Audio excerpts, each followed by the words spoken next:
Bonjour, mon nom est Yannick Bravo, je suis formateur d'adultes avec le brevet fédéral pour l'Institut Better Study entre autres, et également titulaire du brevet fédéral de spécialiste en finance et comptabilité. Dans cette petite vidéo, on est dans l'examen numéro 1, comptabilité de l'examen 2019. La partie 2.2, c'était une partie avec des petites croix à faire. Chaque fois, on nous disait qu'il y avait une réponse correcte. Une seule affirmation par thème est correcte, aucun point ne sera accordé si plusieurs affirmations d'un même thème sont indiquées par une croix. Donc attention, hein, si vous cochez 2 cases, c'est fichu, vous perdez tous les points. C'est assez embêtant.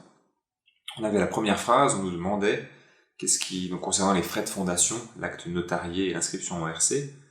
Alors on nous proposait soit que les frais de fondation soient portés au bilan en tant que valeur immatérielle et amortis sur les 5 prochaines années. On n'a plus le droit de faire ça, hein. C'était le cas jusqu'en 2013. Avant, dans l'ancien droit comptable, on avait le droit de les porter à l'actif et de les amortir. Mais donc, on oublie, c'est fini, on n'a plus le droit. Depuis 2013 déjà, hein, donc 6 ans, bon, il y a eu un délai de transition, mais ça fait quand même 6 ans. Donc la première question, la première proposition, on laisse tomber. Deuxième proposition, d'éventuels coûts de conseil relatifs aux formalités de fondation, coûts du notaire, les actes de fondation, etc., appartiennent à la catégorie des frais de fondation. Bah, ceci est tout à fait correct.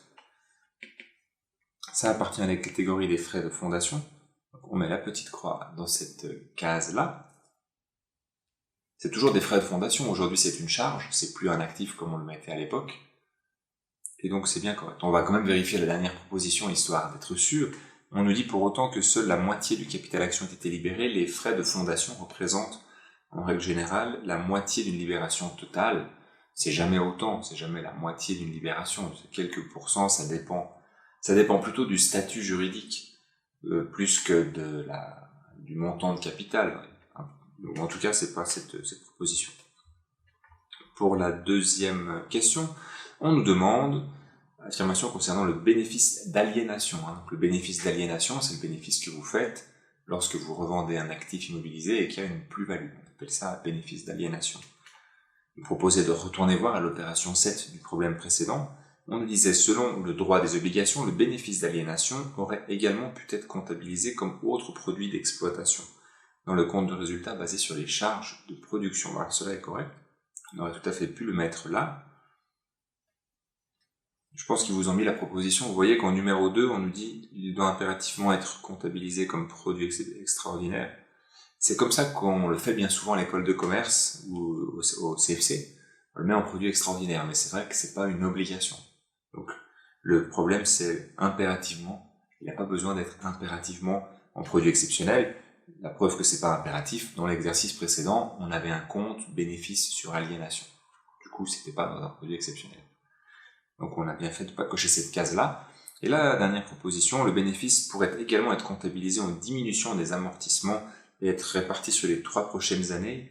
Alors là, j'imagine qu'ils font allusion à quelque chose qui est en lien avec les réserves latentes, les normes comptables et comment on va réévaluer ces amortissements. On n'est pas dans ce cas de figure ici, donc il ne faut pas partir comme ça.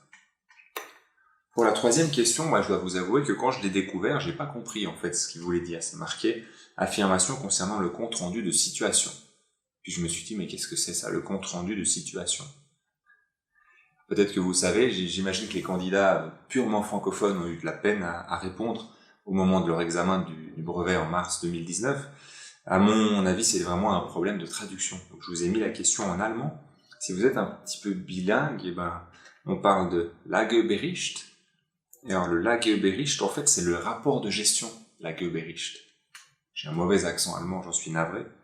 Mais donc, le rapport de gestion a été plutôt mal traduit en rapport de situation.